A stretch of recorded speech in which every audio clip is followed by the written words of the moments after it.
నమస్తే, నేను డాక్టర్ హరీష్ తెనేటి. శ్రీ సూర్య ఖనిజ మూలం ఈ చాప్టర్లో చాలా ఇంపార్టెంట్ స్టెప్స్ నేర్చుకోబోతున్నాము, ఇంపార్టెంట్ కాన్సెప్ట్ నేర్చుకోబోతున్నాము. సూర్య ఖనిజ మూలం అంటే మన లోపలే సూర్యుడి యొక్క కాంతితో భూమి లోపల ఎలా అయితే ఖనిజాలు తయారవుతాయో, ఓర్స్ తయారవుతాయో, ఎలా అయితే అద్భుతమైన డైమండ్స్, క్రిస్టల్స్ ఫామ్ అవుతాయో, అలాగే సూర్యుడు డైరెక్ట్గా ఎఫెక్ట్ చేయకపోయినా మన బ్రెయిన్ లోపల ఎన్నో రకాల ఫార్మేషన్స్ తయారవుతాయి. Those are called patterned thinking.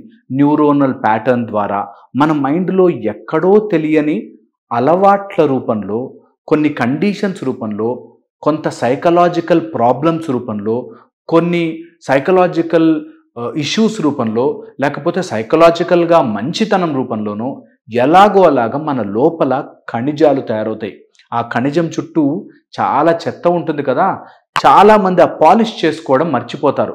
అందుకని ఆ ఖనిజం వేస్ట్గా పడి ఉంటుంది.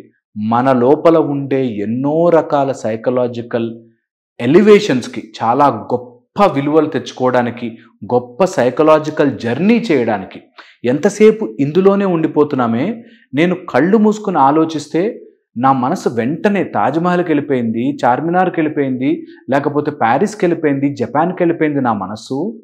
అలాంటి మనస్సుని నేను కావాల్సిన డైరెక్షన్లోకి పంపించుకోలేకపోతున్నానే, నా జీవితం ఎందుకు ఇలా ఆగిపోతోంది అని అనుకునేవాళ్ళు శ్రీ సూర్య ఖనిజ మూలంలో కొన్ని కాన్సెప్ట్స్ కనుక తెలుసుకుంటే మీ లైఫ్ నిజంగా మార్పు చెందుతుంది. సూర్యుడు తన సూర్య రశ్మితో, రశ్మి భావన అంటారు, ఆయన తన సూర్య రశ్మితో ఎన్నో చేతులు, ఆయనకు 1000 కోట్ల చేతులు, ఆ చేతులతో మనని టచ్ చేస్తాడు. ఆ సూర్య రశ్మి అంటే ఆయన కిరణాలు ఏవైతే ఉన్నాయో అవి మనని టచ్ చేస్తాయి. అలాంటి సూర్య కిరణాలు ఎప్పుడైతే టచ్ చేస్తాయో మన లోపల ఉండే ఎలాంటి సైకలాజికల్ డ్రామా అయినా సరే, ఎలాంటి ప్రాబ్లమ్స్ అయినా సరే అలా కరిగిపోతాయి కదా. అలాంటి శ్రీ సూర్య ఖనిజ మూలంలో శ్రీ సూర్యుడి యొక్క కిరణములు మన మీద పడితే మన లోపల ఉండే ఎన్నో ఆ డిస్టర్బెన్సెస్ అంతా పోయి ఖనిజాలు తయారవుతాయి కదా. ఇంత చిన్న లాజిక్ మనం ఎందుకు మిస్ అయ్యాము అని ఎప్పుడు గుర్తుపెట్టుకోవాలి. సో సాక్షాత్తు మన కళ్ళ ముందు కనిపించే ఆ సూర్యనారాయణ్ణి, దేవుణ్ణి చూపించండి చూపించండి అంటే అంత కళ్ళ ముందు కనిపిస్తోంది, వెలుగుతూ వెలుగుతూ సూర్యనారాయణ స్వరూపం కదా. అంత సింపుల్గా ఎదురుగుండా నీ ఇంటికి వచ్చి నించుంటే దేవుణ్ణి మనం చూడకపోతే ఎలాగా? అందుకే సూర్య భగవానుడు ప్రత్యక్ష సాక్షి, ఆత్మ సాక్షి అంటారు. ఆత్మ ఎలా అయితే మెరుస్తూ ఉన్నా మనకి కనిపించదో, ఇంత సృష్టి జరుగుతుంటే నేను దాన్ని పర్సీవ్ చేయకపోతే అది నాకు లేదే. నాకు ఆ సృష్టి అక్కడ జరుగుతోంది, ఆ అలలు అలా వస్తున్నాయి, సూర్యుడిలా వెలుగుతున్నాడు, లేకపోతే ఈ నా ముందు కంప్యూటర్ ఉంది, స్క్రీన్ ఉంది, కెమెరా ఉంది, ఇన్ని ఉన్నాయని నాకు తెలుస్తున్నది కూడా దాని ప్రతిబింబము పడి, ఆ ప్రతిబింబము నాదెక్కడో రిజిస్టర్ అయ్యి, ఆ రిజిస్టర్ అయిన డేటాలోంచి నాతో మాట్లాడుతోంది కదా. అలాంటి ఇన్ఫర్మేషన్ తీసుకుని, అంటే నేను ఇలా స్పర్శ టచ్ చేస్తే ఇది టచ్ అనే విషయం నాకు ఎలా తెలుస్తోంది? ఎవరు చెప్తున్నారు నా లోపల? ఇది ఒక పెన్ అని, లేకపోతే ఇది ఒక పేపర్ అని ఎవరు చెప్తున్నారు నాకు లోపల అని ఎప్పుడైనా ఆలోచనకు వస్తే, ఆ ఆలోచనకి సాక్షీభూతంగా నిలుస్తున్న నా ఆత్మ ఉంది కదా. అలాగ మనం చేసే ఏ పనికైనా ఆయన చూస్తూ ఉంటాడు కదా. అలాంటి ఆత్మసాక్షి అయిన సూర్య భగవానుణ్ణి రోజుకు ఒక్కసారి నా దండం పెట్టుకోలేని బ్రతుకు ఏం లైఫ్ అయిపోతుంది? వేస్ట్. ఎందుకంటే ఎంత ఎంత దగ్గరగా మన ఇంటి దాకా వచ్చి కరెక్ట్గా డిగ్రీస్ టెంపరేచర్లో అలా వెయిట్ చేసి, నీకు మరీ దగ్గరగా రాకుండా మరీ దూరంగా వెళ్లకుండా ఆయనకుండే కాంతి ద్వారా మనకి అన్నము, ఆహారము, ప్రపంచంలో ఉన్న ప్రతీది కూడా బ్రతుకుతోంది కదా. అలాంటి సూర్యుడిని మనం ఆత్మసాక్షిగా ఒప్పుకుని ఈ కాన్సెప్ట్ అర్థం చేసుకోండి, మీ లైఫ్ నిజంగా చేంజ్ అవ్వడం స్టార్ట్ అవుతుంది. సూర్య భగవాను నుంచి ఒక కాంతి ఆర్ రిఫ్లెక్షన్ లాగా చంద్రుడి మీద పడుతుంది. సూర్యరశ్మి, ఒక చందమామ డైరెక్ట్గా తనంత తాను వెలగదు, కానీ రాత్రి ఏమైపోతామో మనం అని చెప్పి సూర్య భగవానుడి యొక్క కాంతి చంద్రుడి మీద పడి రిఫ్లెక్ట్ అవుతుంటే అంత చల్లని వెన్నెల మనకిస్తుంది. అలాంటి సూర్య భగవానుడి యొక్క కాన్సెప్ట్ సూర్య భగవానుడేమో ఆత్మ అయితే మన చంద్రుడు మనస్సు అవుతాడు. ఇది బాగా గట్టిగా పట్టుకోండి. సూర్య భగవానుడు ఆత్మ, చంద్రుడి మనస్సు. చంద్రుడు మనకి మనస్సు కదా. మన లైఫ్లో మనం ఆలోచించాల్సింది ఎవరి గురించి? సూర్య భగవానుడి గురించి. అయితే చాలామంది మనస్సు గురించి ఆలోచించేస్తూ ఉంటారు. చంద్రుడు ఎంత మనస్సు మీద ఇన్ఫ్లుయెన్స్ చూపిస్తారంటే రిఫ్లెక్షన్. నిజంగా డైరెక్ట్గా కూడా కాదు, రిఫ్లెక్షన్. సపోజ్ మీ ఫోటో ఎవరైనా తీసుకున్నారనుకోండి, ఆ ఫోటోకి దండలేస్తున్నారు, మీరు వచ్చినప్పుడు తిడుతున్నారనుకోండి, అసలు అర్థం ఉంటుందా? అలాగే సూర్య భగవాను వదిలేసి మనము ఆ రిఫ్లెక్షన్ అయిన మనస్సుకి ఎక్కువ ప్రిఫరెన్స్ ఇస్తున్నాం, ఇంపార్టెన్స్ ఇస్తున్నాం కదా. ఆ మనస్సుని గనక పక్కన జరిపితే డైరెక్ట్ ఆత్మ సాక్షాత్కారమైన సూర్య భగవానుడు మనకు కనిపిస్తూ ఉంటాడు. అలాంటి సూర్య భగవానుడిని మనం కళ్ళ ముందు పెట్టుకుని మిస్ అవ్వకూడదు. సో ఆత్మని కవర్ చేస్తూ, అంటే మనకి ఈ చల్లదనం బాగుంది, ఈ చంద్రుడు బాగున్నాడు అనేటట్టుగా మనం రిఫ్లెక్షన్ని ప్రేమిస్తున్నంతగా రియాలిటీని ప్రేమించట్లేదు. ఆ సూర్యుడి నుంచి వచ్చే కాంతి వల్ల వెలిగే చంద్రుడు మనస్సు అయితే మనస్సును ఎక్కువ ఇష్టపడుతున్నాం మనం.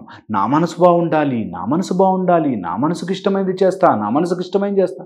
మనస్సు నిజము కాదు. సూర్యుడి నుంచి వచ్చే కాంతి ఎలా అయితే తీసుకుని చంద్రుడు వెలుగుతున్నట్టు కనిపిస్తాడో అలాగా మనస్సు నిజము కాదు అని పక్కన పెడితే ఎప్పుడైతే దీన్ని జరుపుతామో అప్పుడు రియల్ అయిన ఆత్మ సాక్షాత్కారం జరుగుతుంది. ఇది జరగడం ఎలా? సరే మాకు అర్థమైంది, బట్ ఎలా అని అడుగుతారు చాలామంది.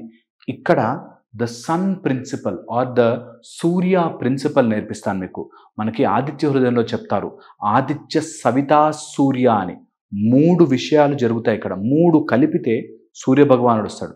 ద సన్ అంటే వెలుతురు కావడానికి సూర్యుడికి వచ్చే వేడి, ఆ కాంతి రావడానికి గల కారణమైన ప్రిన్సిపల్, దానికంటే ముఖ్యమైన ప్రిన్సిపల్ కలుపుకుంటే ఇప్పుడు మనకు కనిపిస్తున్న సూర్యుడు, ఈ సూర్యుడు ఏదైతే గోళములా కనిపిస్తున్నాడో అది ఒక పార్ట్ మాత్రమే. అలాగ ఎన్నో వేల యూనివర్సులుగా వెలుగుతున్న సూర్యులు, ఆ సూర్యులకి కాంతిస్తున్న ఒక సవితకి కాంతిస్తున్న శ్రీ సూర్యనారాయణుడు. ఈ 3 ఎప్పుడైతే మన ధ్యాసలో పెడతామో అప్పుడు మనస్సు జరుగుతుంది, పక్కకి తప్పుకుంటుంది అంతే. ఎప్పుడైతే సూర్యుడు కనిపించే సూర్యుడికి కాంతి ఎవరిస్తున్నారు? ఆ లోపల అన్ని హీలియమ్స్, ఎంత డిస్ట్రక్షన్, ఇన్ని న్యూక్లియర్ రియాక్టర్ లాగా ఇన్ని పేలుతున్నాయి కదా, ఎవరు పేలుస్తున్నారు అని గనక వెనక్కి వెళితే ఇన్ని కోట్ల సూర్యులు ఉన్నారు కదా, వీళ్ళందరికీ కాంతి ఎవరిస్తున్నారు? ఆ కాంతి ఇచ్చే వాళ్ళకి కాంతి ఎవరిస్తున్నారో అది సవిత. అంటే సూర్య భగవానుడు ఇలాంటి సూర్య గోళములకి కాంతినిచ్చే సవిత, ఆ సవితకి కాంతినిచ్చే సూర్య నారాయణుడే మన ప్రిన్సిపల్ సూర్య, మెయిన్ సూర్య. అలాంటి సూర్య భగవానుడు అంటే ఆదిత్యుడికి మనం ఎలైన్ చేసుకుని ఈ సూర్యుడి ముఖంగా, పొద్దున మనకి కనిపిస్తున్న సూర్యుడి ముఖంగా ఆదిత్యుణ్ణి గనక తలుచుకోగలిగితే, అంటే కనిపిస్తున్న సూర్యభగవానుడా, ఇన్ని రూపాలలో వచ్చిన సూర్యభగవానుడా, ఆయనకి కాంతినిచ్చే సవిత, అక్కడ కాంతినిచ్చే ఆదిత్య అని గనక మనం ఎలైన్లో చేసుకుని ఆయన మీద ధ్యాస పెట్టగలిగితే స్లోగా మనస్సు అనేది మెల్లగా తగ్గిపోతుంది. ఎప్పుడైతే మనస్సు తగ్గిపోతుందో ఆదిత్య సవితా సూర్య అనేది ఎప్పుడైతే మనకి ఎక్కుతుందో అప్పుడు అసలు ఎలాంటి మనకి చింతాశోక ప్రశమనం, చింత ఉండదు, శోకం ఉండదు. చింత అంటే ఏమవుతుందో అని ఫ్యూచర్ వరీ, శోకము అయిపోయినది, అయ్యో నాకెవడో తెలిపాడు, అప్పుడెప్పుడో మోసం చేశాడు, నాకు ఇలా అయిపోయింది అనే శోకము. చింతాశోక ప్రశమనం ఆయుర్వర్ధనముత్తమం, ఆయుష్ పెరుగుతుంది, ఉత్తమమైన బ్రతుకుతాం. ఓకే, ఎంత ఇంపార్టెంట్ అంటే ఇది మనం గనక ఎక్కించుకోగలిగితే, ఈ మూడిటిని ద సన్ ప్రిన్సిపల్ని గనక మనం మైండ్లోకి ఎక్కించుకోగలిగితే లైఫ్ టోటల్గా మారడం మొదలవుతుంది. దీన్నే క్యాల్సినేషన్ ప్రాసెస్లో మనం నేర్చుకుంటున్నాము. అందులోనూ ఆ సూర్యుడి కాంతి కరెక్ట్గా నుదుటి డిస్టెన్స్లో ఉండగా సాధన మొదలుపెట్టాలి. ఎప్పుడైతే ఈ దృష్టితో సాధన మొదలు పెడతామో అక్కడ నుంచి అలా ట్రావెల్ అవుతున్నప్పుడు మీ కళ్ళ ముందు ఆ సాధన స్టార్ట్ అవ్వాలి. సో ఎప్పుడైనా మీరు సూర్య ఖనిజ మూలం వీడియో బై మిస్టేక్ మీరు చూసినా, ఈ ఒక్క వీడియో చూసినా ఈ సాధన మొదలుపెట్టండి. సూర్యుడిని మీ నుదుటికి ఎదురుగుండా ఉండేటట్టుగా, ఇప్పుడు బిల్డింగులు కూడా వచ్చాయి కాబట్టి బిల్డింగ్కి నుంచి ఉంటే ఇట్లా సూర్యుడు వెళ్తుంటే ఇట్లా కనిపిస్తే ఆ లెవెల్లో సూర్య భగవానుడు పెట్టుకుని సాధన చెయ్యండి. సూర్యుడితో మాట్లాడండి. కళ్ళ ముందు కనిపిస్తున్న సూర్య భగవానుడికి ఒక కాంతి, ఆ కాంతి యొక్క కాంతినిచ్చే సూర్యనారాయణుడు, ఈ మూడింటిని అలైన్ చేసే ప్రయత్నం చేయండి. ఎప్పుడైతే ఇలా చేస్తారో మీ లైఫ్ నిజంగా మార్పు రావడం మొదలవుతుంది. ఈ మనస్సు పెట్టే టెన్షన్, వర్రీ, భయం, స్ట్రెస్, హైపర్ యాక్టివిటీ, ఫోకస్ చేయలేకపోతున్నాను, సక్సెస్ రావట్లేదు, వీటన్నిటికీ అలా ఒక్క ముక్కలో సొల్యూషన్ రావడం స్టార్ట్ అవుతుంది. కానీ సాధనాపూర్వకంగా అట్లీస్ట్ 108 రోజులు చెయ్యాలి. అండ్ నిజంగా చెప్తున్నాను కదా, సూర్య భగవానుడికి ఇష్టమైనది నమస్కారం. సూర్య నమస్కారాలు నేర్పిస్తారు చూడండి. ఏ దేవుడికి లేదు. చంద్రుడికి నమస్కారం అనో లేకపోతే ఇంకోళ్ళ వరకు చంద్ర నమస్కారాన్ని ఇప్పుడు చేస్తున్నారు, కానీ యాక్చువల్గా సూర్య నమస్కారాల నుంచి వచ్చింది. సో సూర్యుడికి నమస్కార ప్రియుడు, ఆయనకి దండం పెట్టుకోవాలి. అంత తిరుగుతూ ఉంటాడు కదా, ఎవరిని తిరుగుతున్నప్పుడు బాగున్నారా అంటే ఎంత బాగుంటుంది. అలాగా ఆయన ఎప్పుడూ అలా అనురుడు అలా నడుపుతూ ఉంటాడు. అలాంటి సూర్య భగవానుడికి దండం పెట్టడం మనందరి బాధ్యత. ఓకే, సో ఒక్కసారి దండం పెట్టుకోండి, ఈ లెవెల్లో ఉంచి పెట్టుకోండి, అన్నీ బాగుంటాయి. నేను చెప్పింది మీరు ఫాలో అవుతారని మళ్ళీ ఇంకో వీడియోలో కలుస్తాను. అండ్ శ్రీ సూర్య ఖనిజ మూలం సిరీస్ మీరు కంటిన్యూగా చూడండి, అన్ని వీడియోస్ చూడండి. మీకు ఏదో రకంగా అది బెనిఫిట్ చేస్తుందని నా పూర్తి నమ్మకం. అండ్ ఇంకా బోలెడని విషయాలు చెప్పుకుందో 50-70 చాప్టర్లు ఉన్నాయి. మెల్లగా వెళ్దాం, సరేనా? హోప్ మీకు ఈ వీడియో నచ్చుతుంది అనుకుంటున్నాను. మళ్ళీ ఇంకో వీడియోతో కలుస్తాను. Thank you.